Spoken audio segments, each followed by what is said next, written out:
All right, we're about to get started here. Just going to call to order today's Planning Commission meeting for Monday, June 18th, 2018. Can we have a roll call, please? Commissioner Jennings? Here. Commissioner Mazza? Here. Commissioner Pearson? Here. Vice Chair Euring? Here. Chair Marks? Here. You have a quorum. Thank you. And Trevor, do you mind leading us in the Pledge of Allegiance?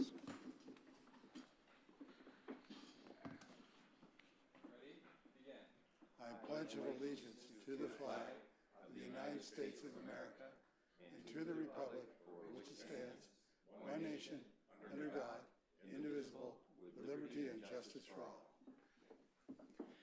Thank you, Trevor. Let's see, could we have a approval of the agenda? I think there were some items to be moved. Okay, I have a couple questions to staff. I move that we continue 5A to when, Bonnie? And also 4A. 5A to July 16th. 4B, that is the 23741 and 23737 Harbor Vista Drive. Staff is changing our recommendation to continue that to a date uncertain. Okay. There are some issues with the wastewater plans not matching the architectural plans. Okay, so I make that motion. I also would like to move item 5B to before 4A. Do we have a second? I'll second. And Commissioner Euring, I believe you're recusing yourself from the vote on continuing item 4B. Is that correct? Yes. Oh, good point. Okay. Yes, so does he have to leave the room for that? No, this is just a continuing motion. Just You can vote on the rest of the motion, just not on that particular part of it. Okay, all in favor? aye. Any opposed? everything except what Trevor told me I can't vote on.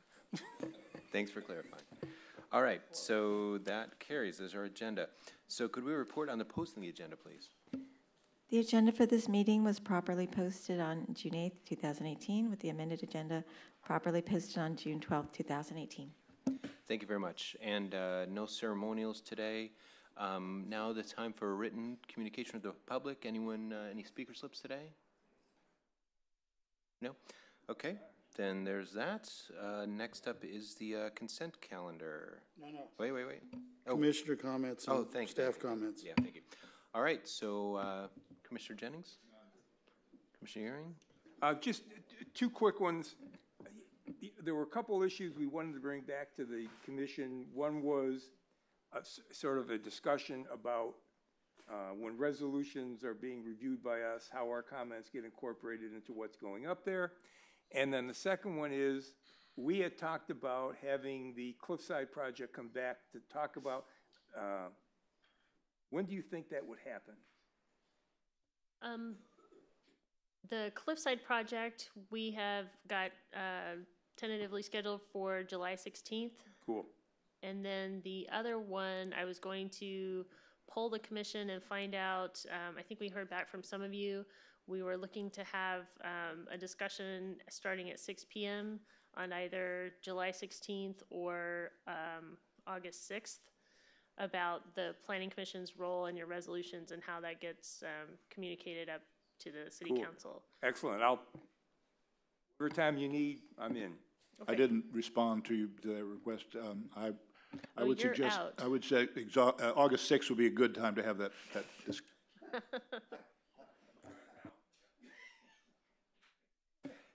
Anything else, Commissioner Euring? Vice Chair Euring, anything else? I'm done. Okay, go ahead, Ms. Bonnie, we had someone come 1 or 2 meetings ago and ask about a project on Doom Drive that had been going on for a bazillion years.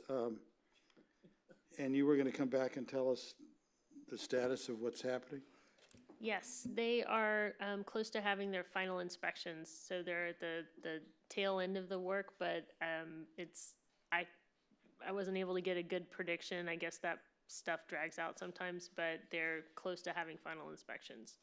And just to explain the policy of how it could last that long, it was my understanding that you had to do some work every 6 months to keep your permits, your building department permits good. Is that the way it works? You have to call for inspections when they're, periodically, there are different aspects of the work that has to be inspected, and that's my understanding that you have, I don't know if there's a time limit, between inspections, but yeah, permits can expire if you don't keep at it. So if somebody sees something like that happening, they can call the permit department and say, You can, yeah, how anyone, long's it been and what are you doing? sure, anybody can always call and find and ask what the status is. Thank you. Great. Commissioner Pearson? Thank you, Chair Marks. A couple things. First of all, I went to the Henry Stern did a surf summit at Zuma, and I heard about it and went down. What a great event. I'm glad the city of Malibu was involved. Ton of kids from clearly all over the place and in the water with a huge amount of volunteers, cleaning up the beach. That's great. I love to see the city doing stuff like that, and I just wanted to make a shout out there. Interesting, John brought up the Point Dume property. It's on my list. I was absolutely accosted by some of the neighbors recently. They're so upset at that process. And I guess it's back under construction, but the people are anything but gracious about it. It's how the neighbors feel. If they can be as loud as possible at 7 a.m., they are as loud as possible at 7 a.m. After years of it being an eyesore, they have no fans in that neighborhood at all that I could tell from the very emotional appeal they were making to me for what they don't know, other than they're so frustrated. And so I think it's an interesting point. That thing's been under construction. I don't even know how long. Reminds me of the one up Big Rock that was sitting there like a tombstone for, is it still a tombstone? No, they've worked on a little bit. No? Again? It died again? I'd be interested to see what's up with that too. And lastly, I'm beating on a dead horse here a little bit, but I don't know if it's just me, maybe it is, but Nobu and that parking situation it's summer, it's horrible. Maybe I'm just running, and these people I don't really know, but they, I guess, know me because I sit here. And it's really upsetting to them. So I would hope that gets back to us soon to try and help the neighborhood out in some way, find some way to make, I don't even know what, because I don't know where the agenda item is, but. Yeah, we'll have that back soon. Okay, and that's it. Thank you very much. Great. And then also kind of from follow-up, the story polls were brought up. Is any updates on that one from the last session? We told the property owner that they needed to be taken down, and they have not been taken down yet. I told them today that I'd be sending code enforcement out if they weren't taken down, so we're working on that. And then I know during the last city council meeting, if I remember, we had a presentation about the gate to come in over the Cliffside project. That was kind of noted in the discussion on that project. Any direct feedback on that as well, as far as where that would go? The council didn't really make any comments about it at their meeting or give staff any particular direction. We're reviewing it closely with respect to the settlement agreement. We want to make sure that we wouldn't be proposing anything.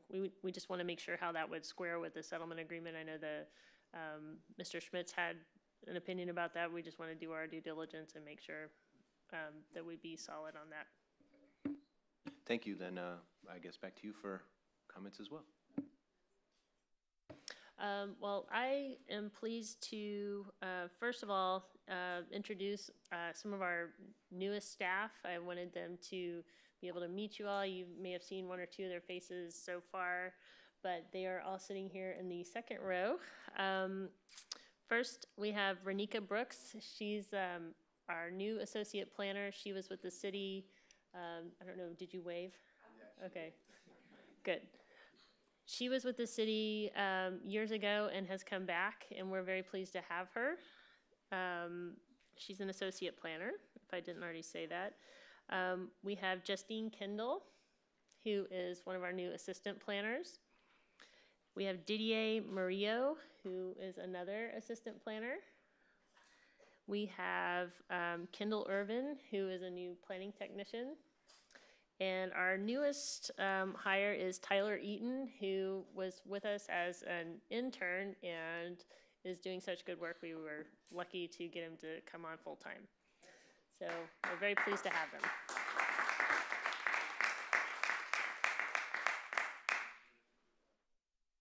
The only other comment I was going to make is just to remind everybody that the city council is planning to take up the short-term rental ordinance on July the 9th. So that will be, well, that's coming up pretty soon, so.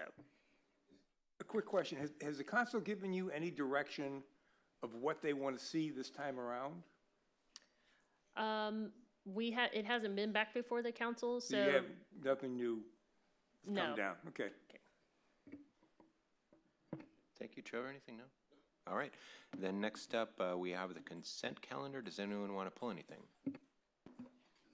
I'd like to move the consent calendar as staff recommends. Second.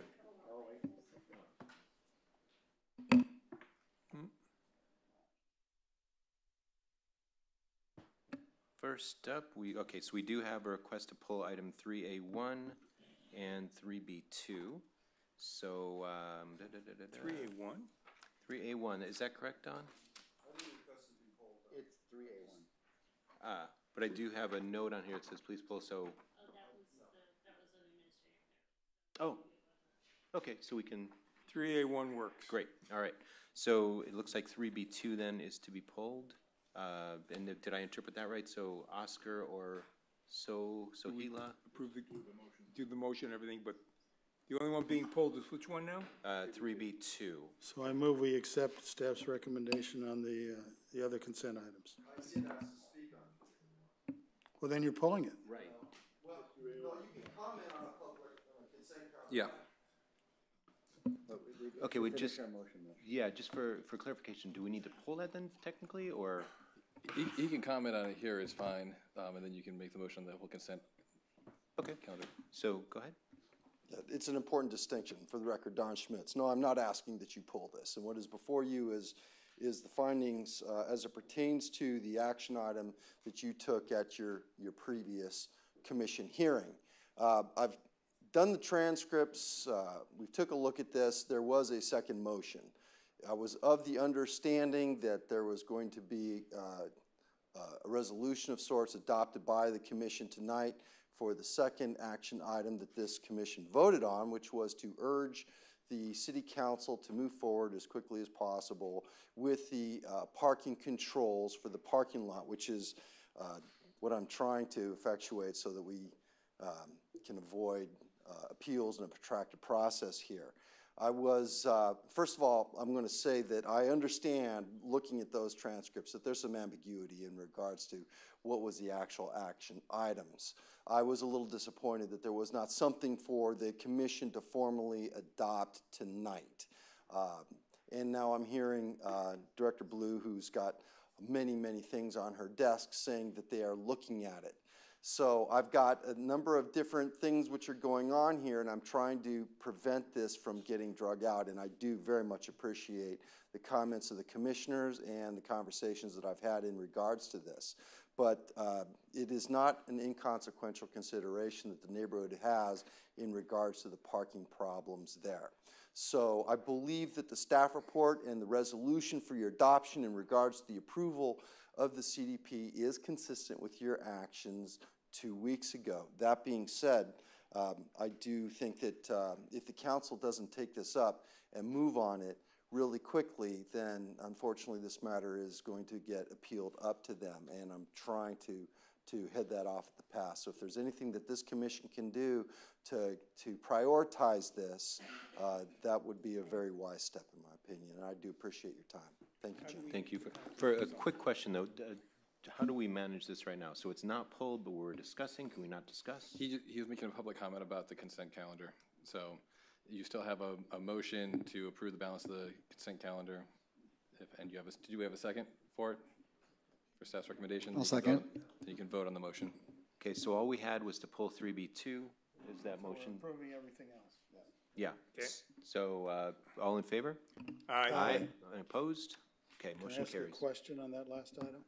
I believe so, yeah. I mean, 3A1? Yeah, just a procedural question. I would assume that since it's been 2 weeks since we had our hearing, it's too late to appeal. The motion was just adopted tonight, or the resolution, so the 10 days would start now. Because you're approving tonight that reflected your direction to staff at the last. All right, so next up, we've got 3B2, extension of coastal development permit number 13-045, variance numbers 13-039 and 13-040, site plan review number 13-043, and minor modification number 14-003, a request to extend the Planning Commission's approval of an application to allow the construction of a new 2-story single-family residence and associated developments. This is a continued item from June 4th. Could we have a staff report, please? Oh, okay, so for this one, do you want to, okay. Did you, did the commission pull it, or was it was pulled by the public? Pulled by the Okay. public. Do we just want to hear the public comment? That works for me. Yeah, so we've got two speakers who turn in slips. We've got Oscar Victoria and Sohila Razai. Let's see, so you'll each have 3 minutes, unless, is one of those presenting the applicant? I can't tell from the documentation here. No? Oscar, you're the applicant? Yes, Okay, so I'm gonna go ahead and open the public hearing for you, and are you the applicant? yes, I represent the MRCA, who is the Okay. applicant. Since this is a consent calendar item, you'll have 3 minutes as well. We don't have the extra 15 for this item. That's fine. Thank you. Good afternoon, Commissioners. Once again, my name is Oscar Victoria. I represent the MRCA, who is the applicant for the extension of the coastal development permit. And I'm here to urge the Commission to permit the extension of the coastal development permit because to do otherwise would essentially deprive the MRCA and the public of full use and value of the property, which the public paid over $900,000 for. Essentially, the extension denial is going to render the publicly held land useless, taking away MRCA's ability to sell the property if it chooses to do so for the highest and best use under the same valuation conditions in which it purchased the property. And we take that into consideration, all the other aspects that have gone into this property, the MRCA's inability to access the property because of unpermitted security guard that essentially forcibly prevents MRCA staff from accessing the property. The city's suit against the MRCA for installing a trash can and a bench there.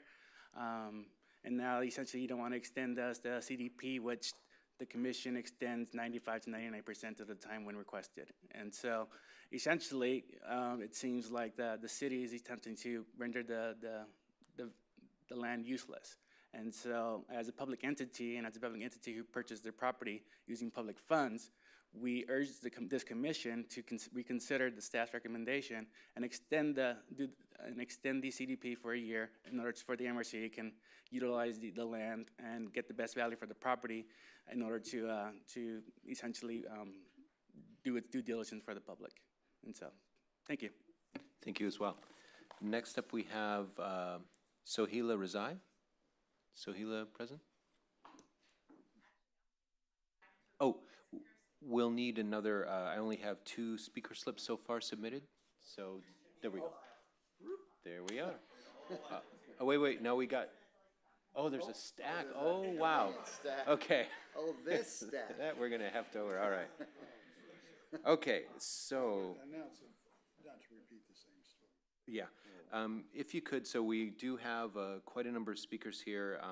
So it looks like we have some donated time. The rules are you get 3 minutes. Each additional person donates 1 up to a max of 8.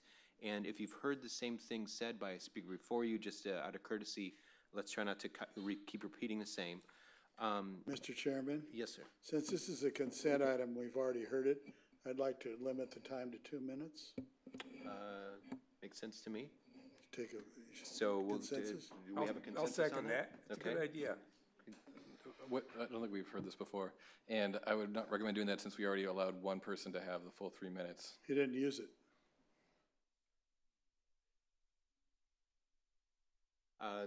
Should we do a vote on this one?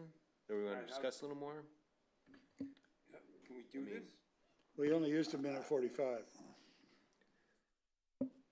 I mean, we're here for a public hearing ultimately, even though it's on consent, so I would favor letting people speak, and, I mean, you already said if they're gonna say the same thing, that we've made that notice, so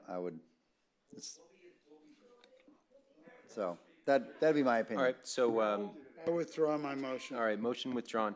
So it sounds like I had called out Sohila. Was it Brittany was going to speak for the group? Is that correct? Okay.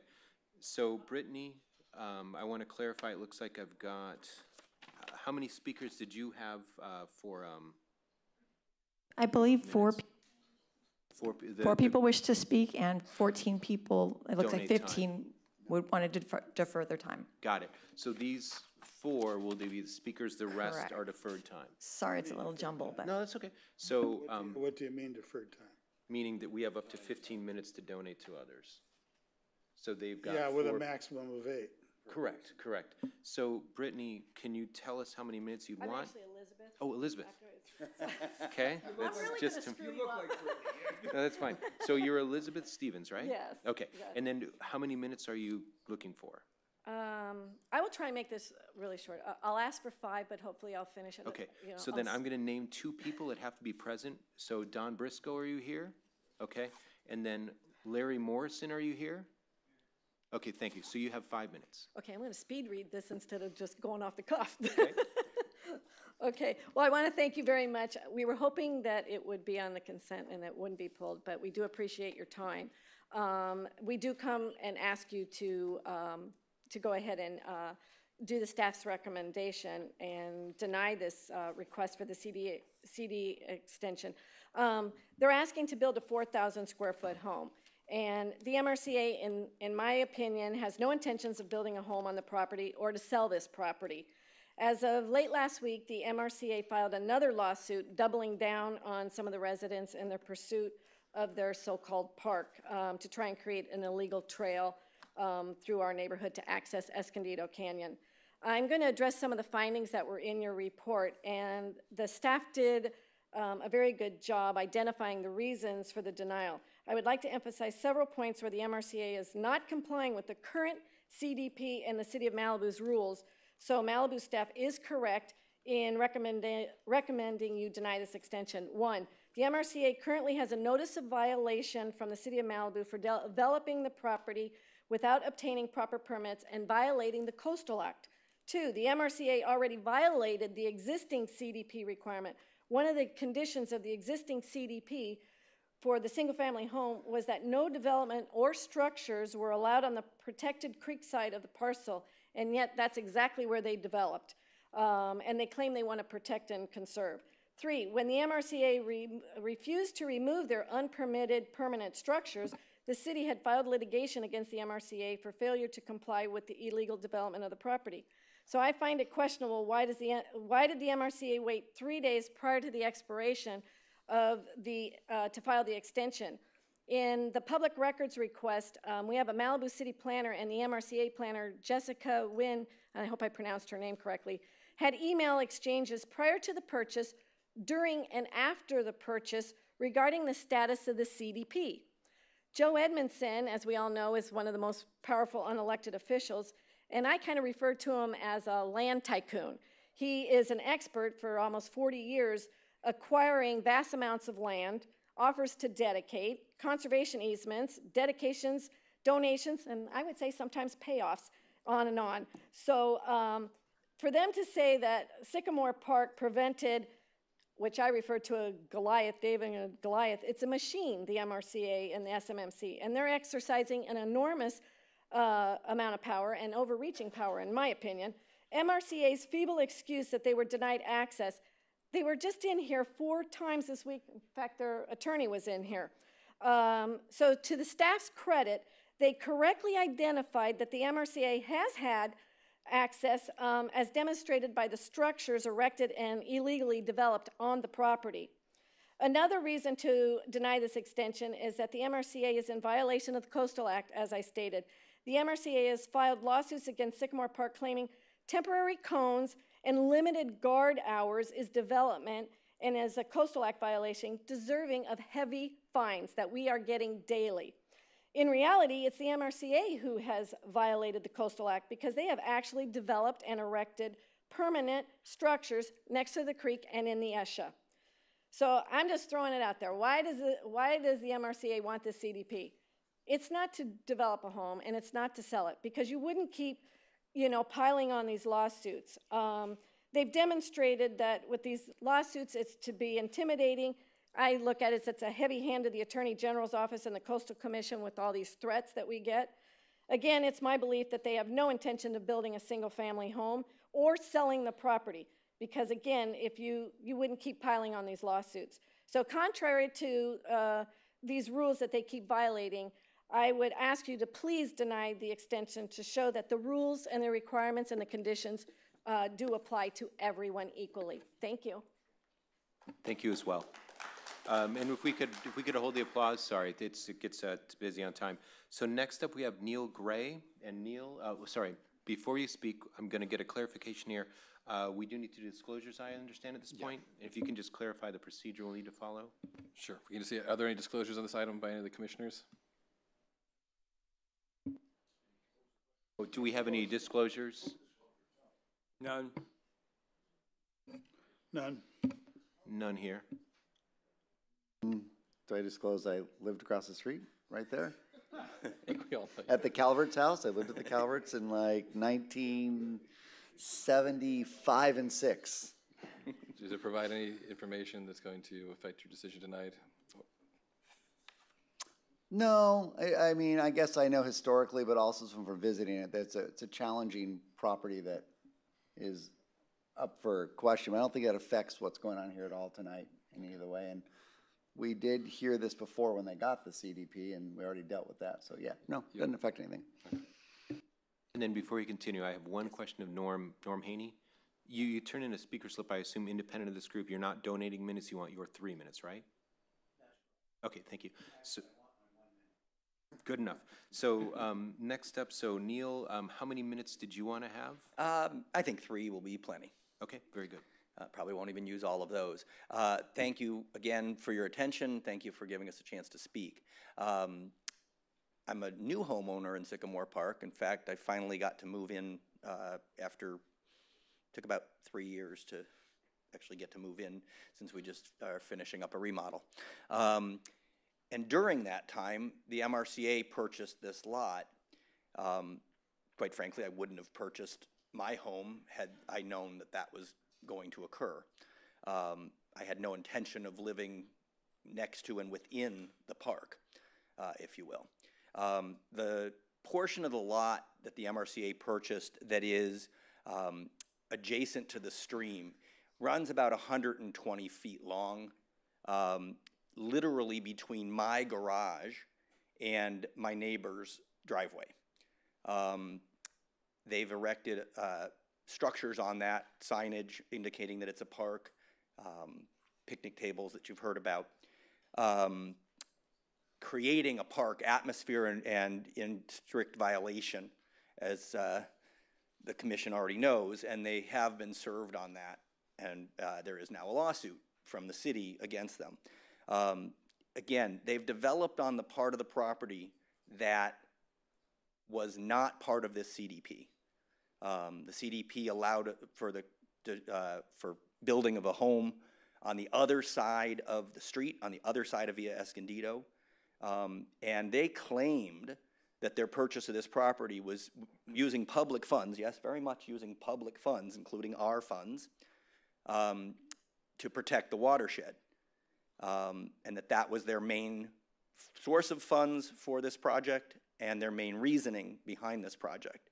For them to now claim that they're worried about whether or not a home can be built on that is quite frankly false. There's no basis for that. They've had more than enough time. Again, I don't want to be repetitive here. I strongly believe in everything that the staff report contains. I think they were right on in what they're saying, and I think that the posture that the MRCA has taken against the city, very much against the city, should be taken to heart in terms of why we would, this, as a city, have any reason to extend to them the courtesy of extending this CDP. Thank you. Thank you as well. So next up, we have Ken Kearsley, followed by Brittany Stevens, and then... Sorry? Oh, okay. Your microphone? I've just remembered, and I should disclose that 4 or 5 years ago, I served for a period of time on the MRCA Advisory Board, but I no longer am a member of that board, and that service had nothing to do with anything, any of the facts of this case, and wouldn't affect my decision. Thank you, Commissioner Jennings. If any of the speakers who already spoken would like to comment about the disclosure, they're welcome to also. Okay, and should we, they could have up till the end of the public comment to come forward with that comment? Okay. Then, Brittany, how many minutes would you like? Just for 3. 3? Come forward then, yeah, thank you. Hi, I'm Brittany Stevens. Thank you again for letting us speak today. We were hoping it'd be on the consent calendar, but we appreciate your time, and we do want to keep it brief. We know you've heard from all of us before, maybe multiple times, but we just wanted to ask you to please go ahead and vote with the staff's recommendation. They did a great job. They gave you all the findings that you need on this to vote with them and to deny this extension. You just heard that the MRCA says that they've been denied access to our neighborhood. We just wanted to comment that some rangers, like Ms. Johnson, they come in periodically. Tim Miller, the Director of Natural Resources and Planning, has been in several times. As you heard, Jessica Wynn, who's an MRCA project analyst and planner, has been in numerous times, either with the SMMC Senior Counsel, Elena Edgar, or she's also been accompanied by Joe Edmondson himself and different rangers at times. And all of these were, especially in February and March, they were in numerous times. MRCA surveyors were in and out for almost an entire week earlier in the year. MRCA maintenance is in here once a week, if not twice or more, and I could go on. So when you've heard that they've been not receiving the full use of their property, we don't believe this to be accurate. And these are just some examples. Like I said, we could go on, and we have dates and times. But we just wanted to let you know that this is not accurate, some of the information that they're presenting you. As you heard from the staff report, they are in numerous violations of not only Malibu City codes, but also of the Coastal Development Act. And so we would just ask that you go ahead and vote no, do not deny, do not give them this extension, because why would you give an extension to someone who's already breaking all of your rules? I don't see how that would be prudent of you guys as a commission. So again, thank you for your time, and please vote to support the staff's recommendation. Thank you. Next up, we have Ken Kearsley. And Ken, if you could, as you come up, just let me know how many minutes that you're looking to use today. Past history? And 8 minutes, you think? Okay. Do you want to do 8 minutes, sir? Well, I don't think it'll be 8 minutes, but just in case, if you don't mind. Okay, so I'm going to have to read the names Sure, of the Mark. time. Okay, so I've got Nino Posella. Are you here, Nino? Thank you. We've got Gomez Razai. Thank you. We've got Cheryl Culvert. Okay, so we're up to 6 minutes for you. Need 2 more. Barbara Kearsley. Okay. And last, we've got Howen Runsky. Okay, maybe pronounced that poorly. How about Susan Dale? It's easier. Okay, you've got 8 minutes. Thank you, Chair Marks. I think it's a little disingenuous by the MRCA to come up and say, well, we just spent $1 million of public money from Prop 1, that is water bond money, and we bought that piece of property. Now you guys are screwing it up because we won't be able to sell it. Well, let me tell you, when they applied for that Prop 1 money, they made a very, very big deal about taking that property out of that 10,000 square foot development area and the 4,100 square foot house out of development to protect the watershed. By voting to support the staff, you are protecting the watershed, the very same thing that they put in their application for the $1 million. Now, this does not deny them a CDP. Simply, if they feel really up against it, they can go back and declare that they're not going to make this a park, which they have, and not abide by our rules. They can declare that they're going to keep the rural residential single-family lot zoning and apply for a CDP. And I will be the first one, and our minions in Sycamore Park will also come up and support that very issue for that building. Now, that is really kind of what they're doing, is double dealing with our money. They're saying, on one hand, we really don't want to build, but just in case we do. We don't know why they want to do that, but we have our suspicions. What they've done is basically bootlegged, and I use that word not lightly. They bootlegged structures, a picnic table in concrete, a trash can in concrete, on an ESHA 10 feet from the edge of a creek, the very ESHA that they're supposed to protect. As you know, the Coastal Act does not allow any building inside an ESHA. Then they go up above where the actual pad is, where they have a CDP to put a 4,100 square foot house, and they put another concrete picnic table in, and then a trash can. So they are in violation of the Coastal Act. How can we allow a CDP extension on violations when they're only allowed, I should not withdraw the word only, they are allowed a 4,100 square foot house with a swimming pool and with a advanced septic system. So I guess I am kind of surprised that they would come up here and say that. Now, in your findings in LCP policy number 5, they can apply for a permit extension with extraordinary circumstances. One of the extraordinary circumstances is they blamed us for not being able to do it because we kept their people out. We have documented evidence, and we gave you a list of all the people who were there before they applied for that. So that is just nonsensical. And then their due diligence.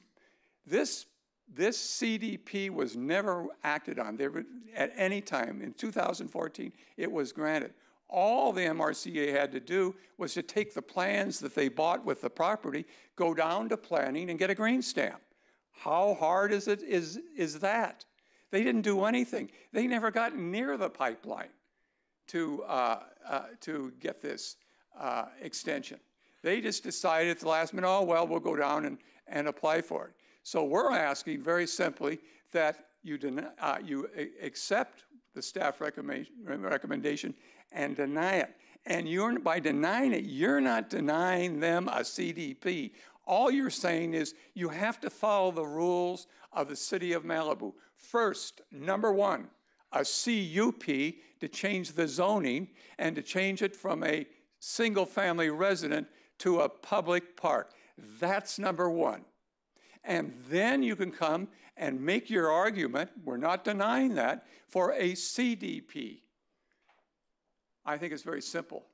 Your findings are there. We understand their dilemma on this. They can sell that property. You know, we might even buy that property if they're willing to sell it. But I don't think so. I think they have other ideas in their mind. And so please support the citizens inside Sycamore Park. And I must add, we now have 4 or 5 other neighborhoods that have joined us. We meet twice a month, and we plan to try to stop this from happening in other neighborhoods. Thank you. Thank you, sir. Next up, we have Norm Haney. Norm? And again, sorry, thank you.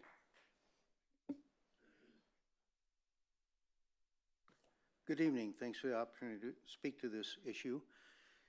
And I consider myself ill-prepared.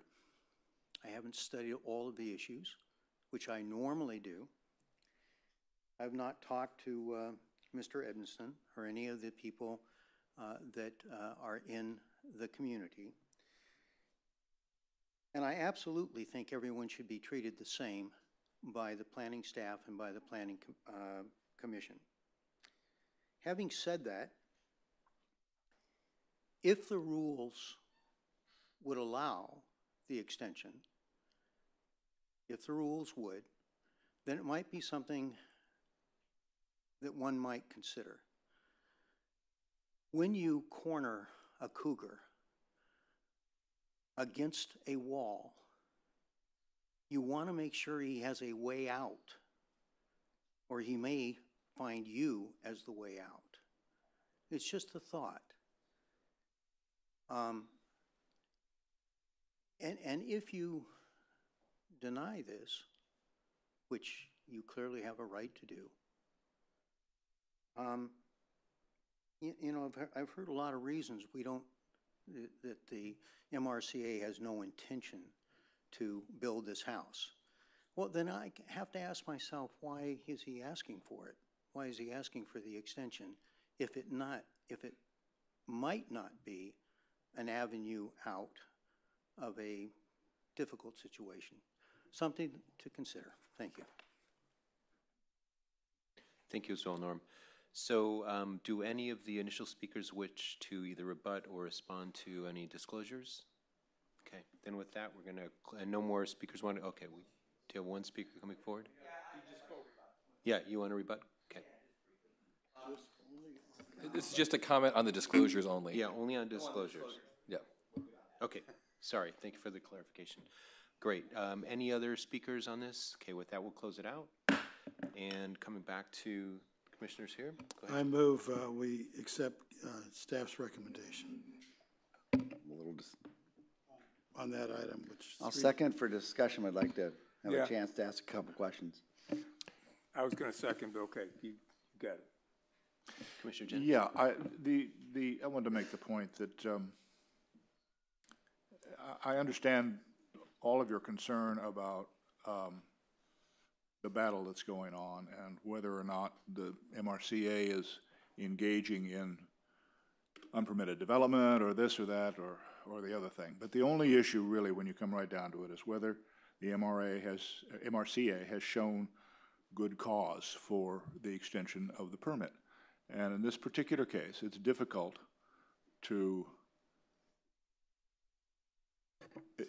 for me to find good cause because reading the letter of application,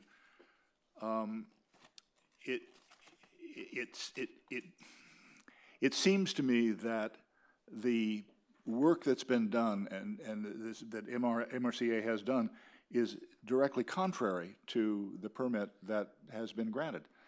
The CDP is for development of a home. If the question then is whether there's good cause, whether they move forward in that in an orderly way, and I just can't see that they have. So I'm going to support the motion. Thank you. Go ahead, Mr. I would just like to agree with what Jeff said. I mean, you know, I understand the argument that's taking place in the community, but I think the facts are that they haven't moved forward to do what they said they were going to do. So I'm with Jeff. Go ahead, Commissioner. Well, you've witnessed a rare event where Jeff and I agree completely on something. And I also would like to say, unfortunately, well, fortunately, actually, these are appealable events. So if we pass the way the motion is made, I have very little doubt that you will not be sitting in the city council meeting one of these days. Commissioner Mikey? Commissioner Mikey, I like that. Three quick things. First of all, Norm, thanks for speaking and your point's good. One of the first things I was taught when I became a planning commissioner over 6 years ago now is don't make decisions under threat of lawsuit. So good advice, and you're probably right, but not going to decide based on that. The question I just want to clarify, and I think I know the answer, is the violations don't matter to what's before us. They're a separate issue, correct? Correct. The issue before you is whether there's due cause for the extension. Right. So sometimes I just want to point out to people what can be hard as a planning commissioner is somebody's doing something that is clearly not legal, and yet we don't get to decide our matter on that, and this is one of those cases. With that said, the next issue is there any form of plan submittals or any evidence of effort by the MRCA to initiate preparation of construction documents or supporting reports or other actions needed in or plan checked for the project? Bonnie, nothing? Okay, so I'm in support of the motion. Great. I just wanted to comment as well. It makes sense for the motion, to deny as well based on all the input so far.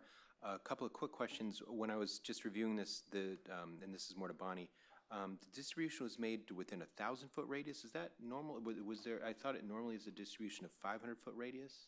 Was there a difference on this project? When the zoning district is, I believe, RR10 or higher, the radius is bigger. Great, thanks for the clarification. Is this RR10 then? This? Or bigger? Okay. Well, I think we're good with that explanation then. So that answered that one. I don't have it says anything. RR20. Okay. I don't have anything more. We have a motion on the floor, I believe. So, yep. So could we have a roll call vote? Oh, that's true. It is just consent items. So No, we pulled it, so we should take a vote. okay, we'll do a quick roll call vote if you don't mind. Commissioner Mazza, Yes. Commissioner Pearson, Yes. Commissioner Jennings, Yes. Vice Chair Euring, Yes. Chair Marks. Yes. Motion carries. Thank you. Next up, we have item 4. Let's see, 4. Oh no, we moved 5B to the front. So we're next going to hear item 5B. For those of you who are paying attention, this was originally the second to last item. We're now going to move it up. So the item is 5B, Coastal Development Permit number 17-002, minor modification number 18-003, demolition permit number 17-033, and code violation number 15-018, an application for a partial demolition of additions built without the benefit of permit, an interior and exterior remodel of and addition to an existing one-story beachfront single-family residence and associated development. Could we have a staff report, please? Question, sir. Go ahead. Since we already had a staff report in the hearing, do we have to have another staff report? I'm always anxious to hear from Jessica, but we've done this. The staff report is not required. We can do an abbreviated one. Yeah, at the I commission's was discretion, gonna but we do need a public suggest- hearing. Yeah, we've done this. Yeah, see if there are any speakers that aren't part of the applicant team, and we can make it very, very, very abbreviated. But you may want to have the staff report to keep the presentation in the record. I would like to have set a record on the briefest staff report ever given. You've got a mark to set there. Go ahead, please. All right, thank you, Chair Marks and members of the commission. The next item on the agenda is a coastal development permit for 20132 Pacific Coast Highway. It includes a minor modification for a reduced side yard setback and a partial demolition permit.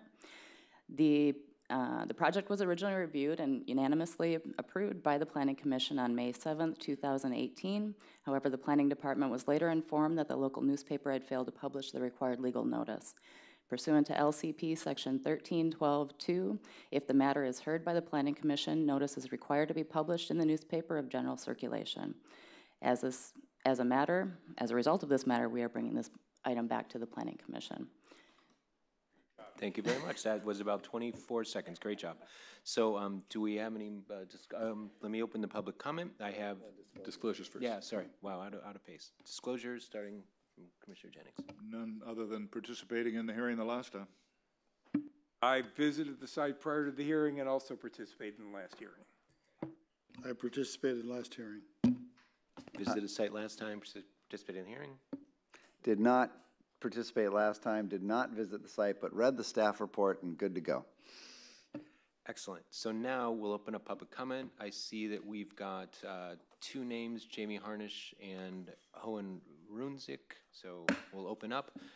They have listed for questions only. So anyone have any questions? No. We'll close the public comment. Any other speakers? No other speakers? Okay. So then with that, let's come I back move here. approval. Second. All in favor? That's staff's recommendation? Yes. Second. All in favor? Aye. Opposed? Motion carries. Next up, we're back to the top of the order. We've got item 4A.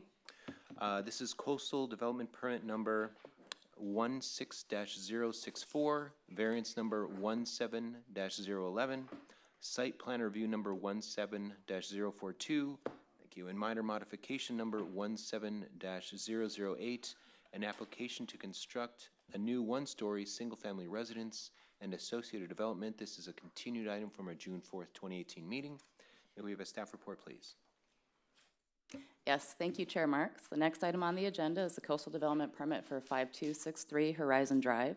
It includes a variance for fuel modification encroaching into ESHA, a site plan review for construction on slopes between 3:1 and 2.5:1, and a minor modification for a reduced front yard setback.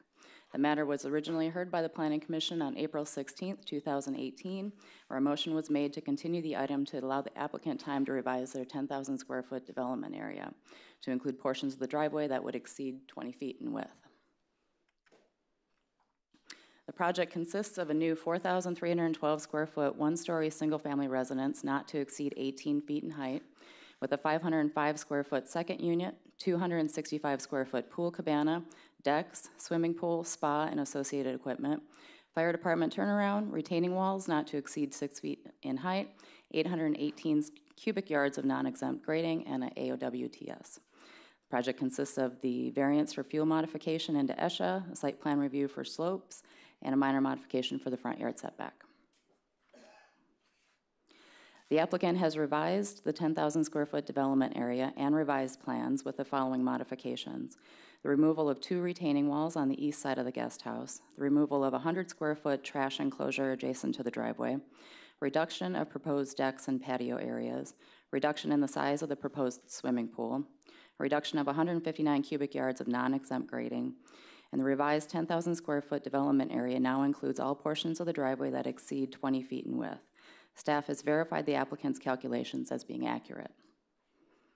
Staff has received some correspondence from the adjacent neighbor to the north, and that correspondence was included as part of the packet. In summary, staff recommends that the Planning Commission adopt Resolution 1828 approving the project as conditioned. This concludes my presentation, and the applicant is available. I believe they also have a presentation. Thank you very much. Do we have any questions of staff? Okay, then disclosures as well. I visited the site prior to the first meeting with Commissioner Pearson. Got a perspective of what was going on. Didn't learn anything more than what we've seen today. No disclosures beyond last meeting. Sorry. No disclosures beyond last meeting. No disclosures beyond last meeting as well. So now with that, I'll go ahead and open up the public hearing if there aren't any questions of staff. Okay, so we've got the applicant team. We'll have 15 minutes. That's composed of Dan Marcus, Doug Burge, and Joseph Lozama for questions.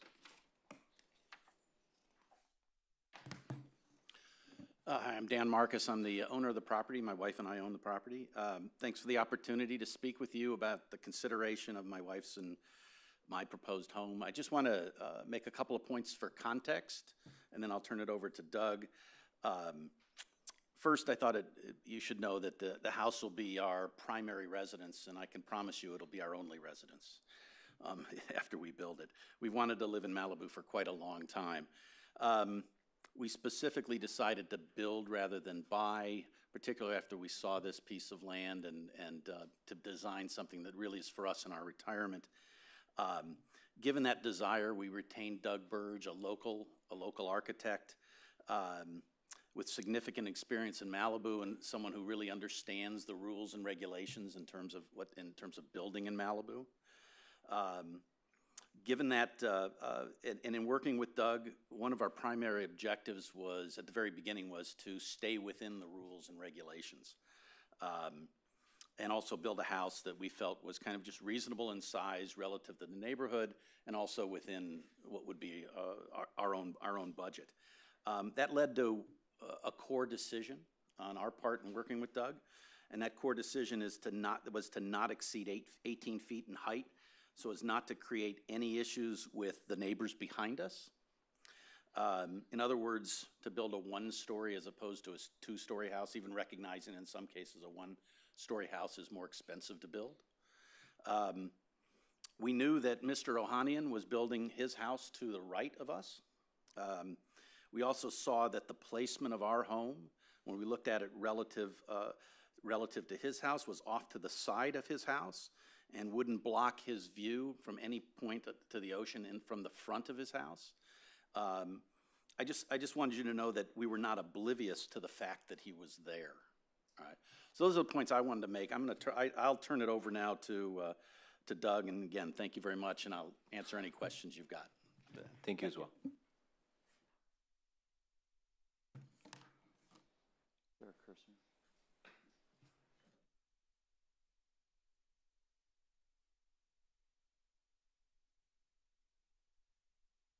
Good evening, Commissioners.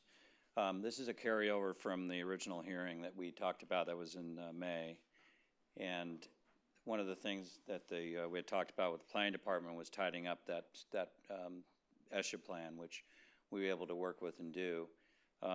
Just as another disclosure, just to let you know, I did meet with John Mazza about a month ago or 3 weeks ago at our office to talk a little bit about this, but it was just very briefly because we were meeting on another project.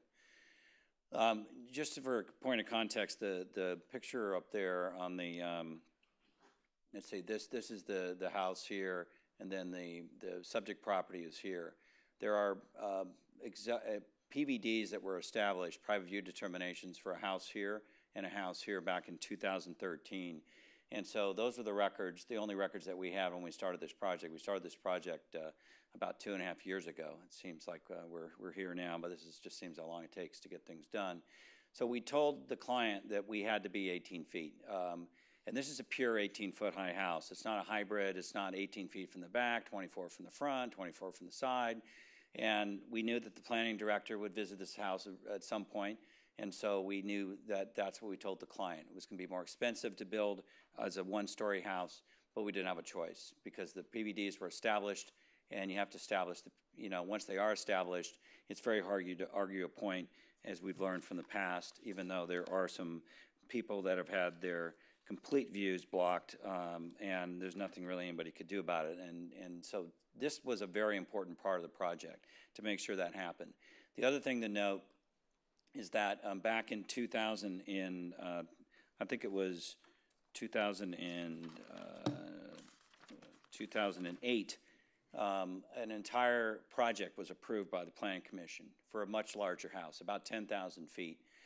And so based on house size, based on this client wanting only a 5,000 square foot house, this house was spread a lot further down, and again, it was approved all within the city of Malibu. And it had more grading. It was over 18 feet in height, and it had a 2-story section. And so this was prior to any PVDs because the PVD rules didn't take into place till about 2012, and there was a flurry of people signing up for their PVDs in 2013. So again, this was a previous CDP, and since it expired, and so then our project is then a 5,000 square foot house, which is a lot more modest. This is the total development square footage, including the garages. Keeping the house under 18 was then fully complying with the rules that are established for people as a go-to height that we felt something that it's not easy to design 100% of a house under 18 feet, but we knew we had to comply. And then we worked with all the departments to obviously get all the approvals. And then since we last were here in May, we met primarily with the biology department to determine that we were 100% allowed the maximum of the 10,000 square foot building development envelope, in which we complied, and we showed how all these areas are broken down, just subtracting out the required fire department turnaround and the retaining walls needed to support that. So again, the house itself, we feel we're trying to tell a client, we can get here as soon as we can. We felt that we're well within the code. And it's something that we work with a lot of clients, and there's been a lot of houses that come before us here, and all we can do is try to do everything we can per the code, and there's interpretations happen all the time. But in this particular case, we thought we had a really clean project, And it's something that we felt that, that definitely has merits and should be able to be passed this evening. So we thank you for your time, and I'll want to reserve any time left over for any kind of rebuttal. Thank you very much. Thank you as well. So you have 8 minutes 45 left, and next up we have Ara Ohanian. You'll have 3 minutes.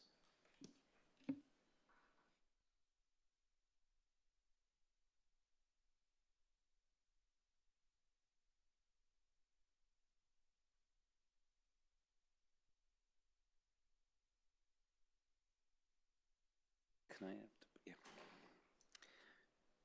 Good evening, Commissioners. I did send a package for you to pretty much discuss about the situation. First time when I started my project, I contacted my neighbors and met with them and asked them what their concerns were. And we had two pads, upper pad and lower pad, and we avoided on the upper pad so we would not block the view of our neighbor. So we built on the lower pad. So that's something that never happened until I saw the story poles. The issue here is the blockage of the coastline, and as you can see, this is from the master bedroom, and you have similar situation from the office and the backyard.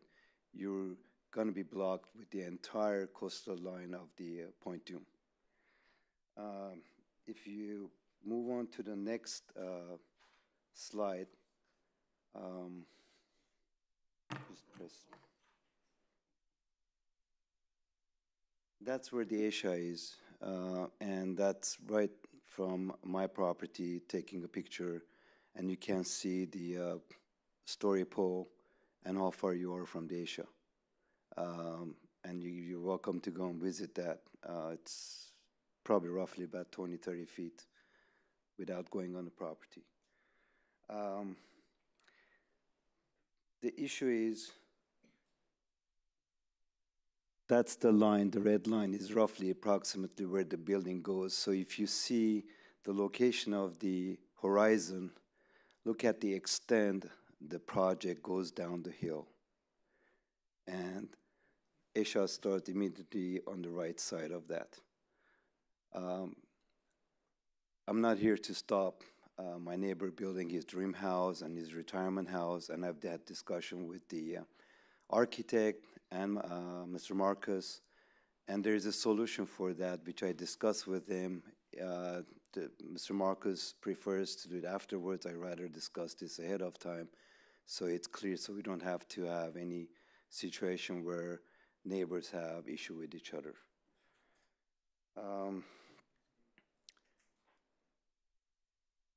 The next one is the extent that the property goes past the neighbor's property. If you go back to the previous one, you see the existing house there, and that's in the blue hatch. That's how far down the project goes down the hill. So it spreads out further down, and that's why it creates the blockage of the view. And that pretty much shows how far down it goes based on the story poles. Okay, this sir. is an important slide. If you take a look at that. Sir, your 3 minutes are up. If you want, we'll give it a little more time, but just. I would wrap it up. The blue line is the project that Mr. Burgess was referring to. That's double the size, the square foot of what they're proposing. Notice where the blue line ends. And with half the size, half the square footage, the proposed project passes all that red hashed area. And you can see the distance. Thank you. That is the issue. And that could be resolved easily by going one floor down, not going past 18. We're going to have to call your time. Thank you, sir. Thank you. Okay, so any other, would you like to rebut anything from the team?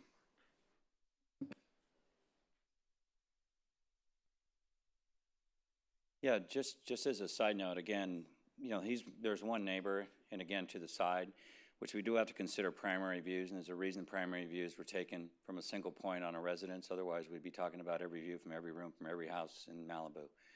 And I know that was really clear when that whole rule was established. I'm talking to previous planning commissioners and how important that was in establishing a primary view from that location. And so we knew what the primary views were established at the time when we started the project, and that's what we were working with. And if we, you know, there's always maybe another design, but then again, we might be affecting another neighbor. So I don't have any solve for that. And all I know is that we work within the current rules, and that's, as far as my client was concerned, what we should be doing. Thank you. Thank you, sir. Any other speakers on this topic?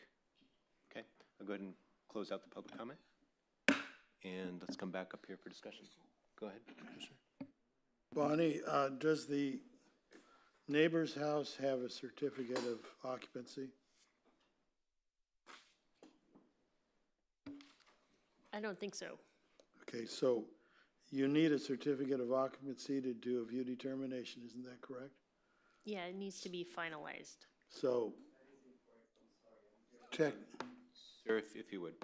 So technically, there is no If he view determination. can tell us that he has a C of O, then that might be a different thing, but I'm not aware that there's a C of O.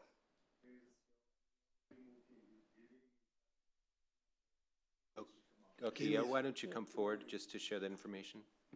And maybe if you could stay a little closer to the front in case there's any other follow-up.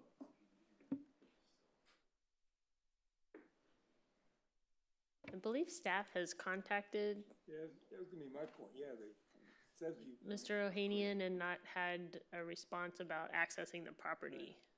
Yeah, if you could go and repeat your statement, sir.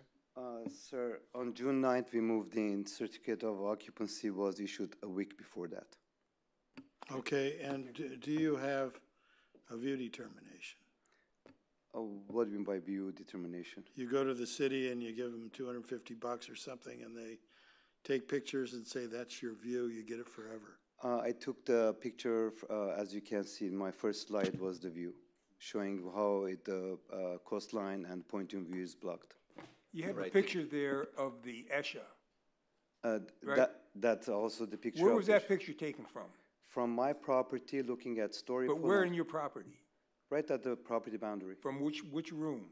Doesn't matter. No, this is at the boundary. The ESHA one is, I'm sorry. The ESHA is from the property boundary, common boundary. Okay. And just to come back, so we had a question that I don't think we quite closed on yours, so this should... So all I need to know is there is no view determination. Right, and just to be clear, the process is you can present photos to us, but that doesn't lock a view in. You need to submit paperwork to Commissioner Mazza's point to secure a view. So there's a process for that, which... I wasn't aware of that, I'm sorry. Okay. We had several communication with staff, and that was never told to us that you need to do that process. Okay. I would just add, you don't need to, it's an option that you can, it's called a view determination, and they can explain, there's rules on it. Right. You get one spot in your house, which is only a couple options, right? And they come out and take pictures, and you get, well, I don't want to try and describe the rules, but there's a bunch to it, so you should talk to staff about that. Sure. And for a clarification on that, even if there were a view determination, if the project is under 18 feet, and this is directed to Bonnie, would there be anything the applicant would be required to do? The portion of someone's established primary view that is protected is the portion that's over 18 feet. So any portion of a structure that is 18 feet or lower that occurs within the established primary view that's protected is allowed to remain. Anything that's 18 feet or lower is allowed to remain. Question. 1 second, Commissioner Pearson, did you have? Okay, go ahead, Commissioner Mazza. Okay, now, Bonnie, is the lighting ordinance, it's been passed by the city council, correct? And it's been 30 days, so it's now in effect, correct? Except it doesn't go into, it's a law, but it doesn't go into They compliance adopted until it. October 1st. That's right. They set an effective date of October 1st or 15th, I forget. Okay, But yes, so that's it's the right. effective date. Trevor, my question is, we're now getting a bunch of staff reports that have the old rules. For instance, this one has the old rules. And that's on page, Well, that's condition number 75 and 76. At what point should 75 and 76 require following the MLO? Yeah, I mean, I think it makes sense when it comes into effect. It's also a retroactive ordinance, so it'll apply, it'll supersede the conditions in here. They'll have to comply with the ordinance in the city according to the compliance schedule in it. So should we start putting must comply with the MLO instead of all these little things about blinking lights, et cetera? It's, I wouldn't say it's necessary. If you want to change the lighting language to reflect the coming MLO or the dark sky ordinance, that would be appropriate as well. Okay. Any other, go ahead. Just a question to make sure I understand. On a primary view determination, I understand the 18-foot rule. In this case, does primary view have anything to do with where the house is located?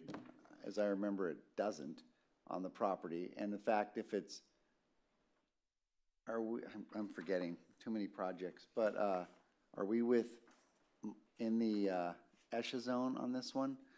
So is pushing a house in one way or another related to primary view? And does ESHA factor into that? The LCP wants you to be most protective of ESHA, and it calls for adjusting other development standards if it's more protective of ESHA. For example, if this one has a reduced front yard setback.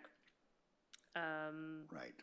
And so, yeah, that's an example of if you Pushing can it push towards it the closer street. towards the street, Right. then that's more protective of ESHA. Does that answer your question? Yeah, I think so. More or I mean, less? I kind of knew Yeah. the answer, but I just wanted to make sure I wasn't missing something. And another quick one, probably to Jessica best on this. For the question was brought up by Mr. Ohanian on the ESHA, the distance to ESHA, he kind of called out in the photo how there was a bush, 30 feet away. Is that right where the line is, or can you give any comment just on how the ESHA is being respected on this project? According to the biological assessment that was submitted for the project, the development is 62 feet away from ESHA. Okay, thanks for clarifying. I would make a point on that. I participated in the hearing on Mr. Hovnanian's house. I voted against it primarily because it was within inches of the ESHA. So that's not a factor here, but that's what happened. Okay, thank you. Do we have any other thoughts or a motion? I'd like to make a motion to accept staff's recommendation and add to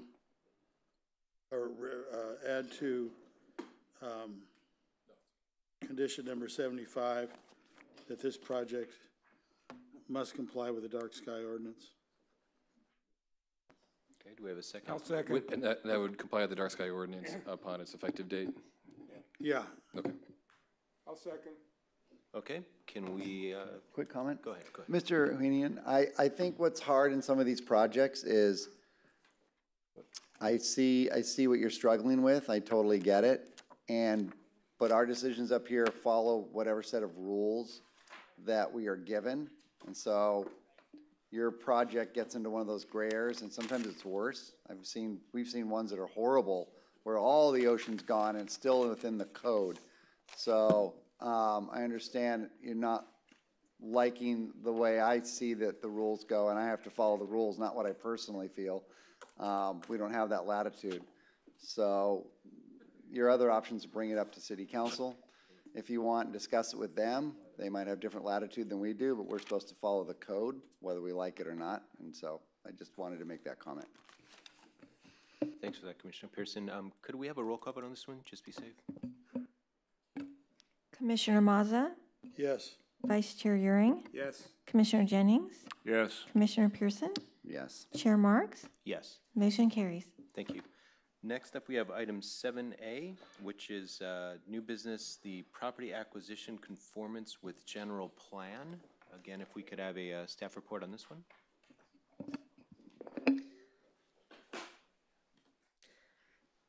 Good evening, Commissioners. you've had items similar to this before you in the past where the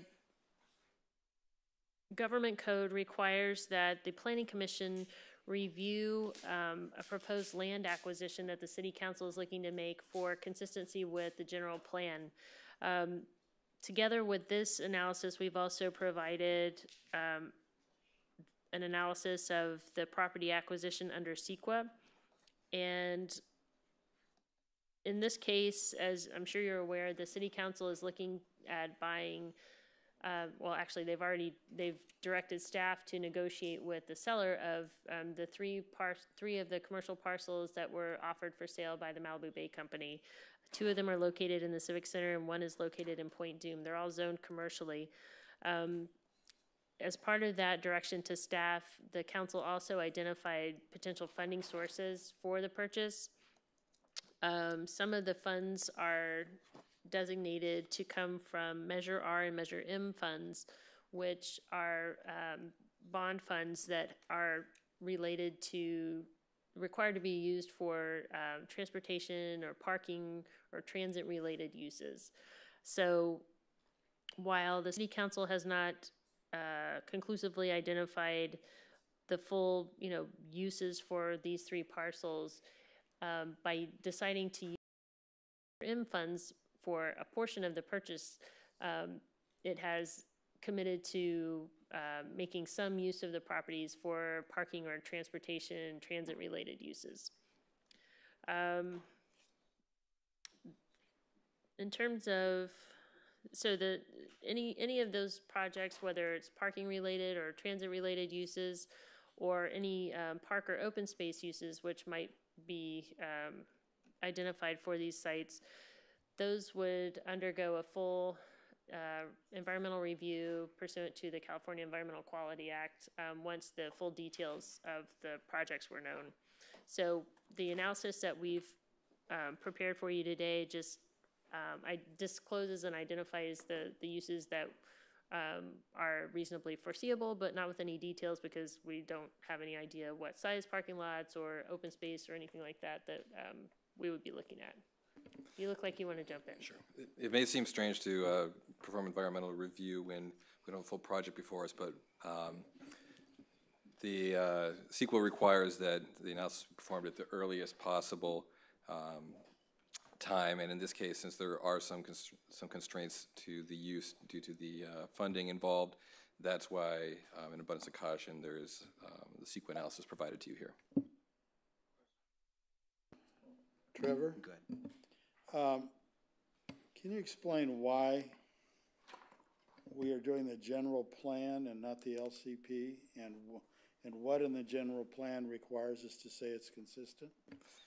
It's state law requires the consistency finding with the general plan.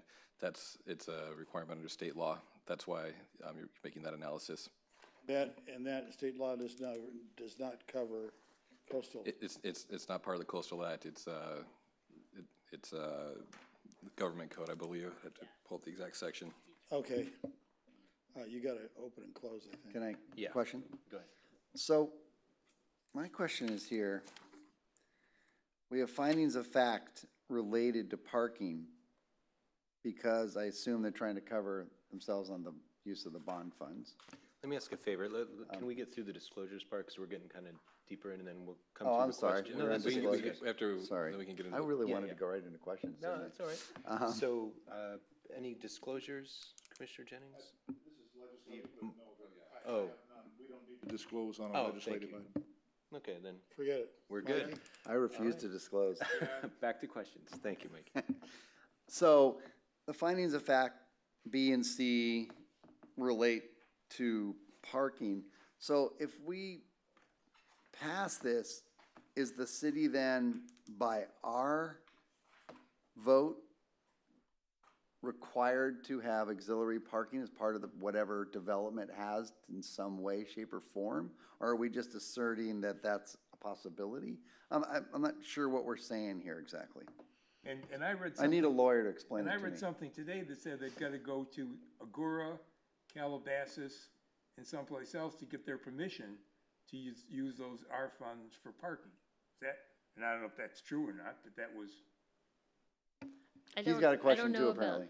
I don't know the answer to that part, but basically CEQA requires that you disclose things that are reasonably foreseeable, and the city council has discussed the possibility of creating some additional parking in the civic center, for example, because, you know, there seems to always be a parking deficit in this area, and that coincides with one of the designated uses for those funds. So that's why it's presented here. It doesn't commit the city to any particular plan or size of parking lot or even the exact location, but that's why it's disclosed here. And I get a quick You wouldn't be able to bind the council, and that's not what's happening here. You're analyzing the proposed project, which is the acquisition, with those particular bond strings attached to the use of the funds. So the findings of fact are really related more to the financing of this, which we're not really ruling on, but it wants to be in this item anyhow, just to put it in the public record? The findings are, I mean, it's just saying that parking is a required ancillary use, that the... Yeah, well, that's, you could recite 200 pages of code but I'm just wondering why this is here, and I think I know the answer, but you could go on and on about stuff here. Well, a quick procedural question. Do we need a public hearing on this? Because I'd like to get that going. Yes. Okay, then do we have no speaker slips? I'm going to open the public hearing. Anyone else want to speak? I'll go ahead and close it. Okay, let's pick back up. I'm going to move the staff recommendation. I'll second it. Okay, anyone want to discuss anymore? I'd just like to say, look, I don't understanding. know how many city councils we've had where people stood up and said, go out and buy the space and get it off the marketplace, and let's do something to help protect, you know, the rural status. So, city council, I salute you guys. You've done something that people have talked about a long time but really haven't done, so I thank you very, very much. And the only comment I want to make is just, and now I get a little bit of context I want to confirm. I was just concerned because there's so much mention about parking like in every other paragraph it seemed. That's mainly because that's what is a requirement. It's just kind of abundance of caution to call out. Yeah. Yes, the major funds require a parking or transportation-related use, and at this point, the parking seems to be the most likely use. It could be other transportation. Could be a bullet train. It could be. Or a 5-story parking lot. It ought to be after last weekend. Okay, so with that, we'll do a roll call vote on this one just briefly. Commissioner Jennings? Yes. Commissioner Mazza? Yes. Commissioner Pearson? Yes. Vice Chair Euring? Yes. Chair Marks? Yes. Motion carried. I move we adjourn. Second. And all in favor? Aye. And no meeting next time.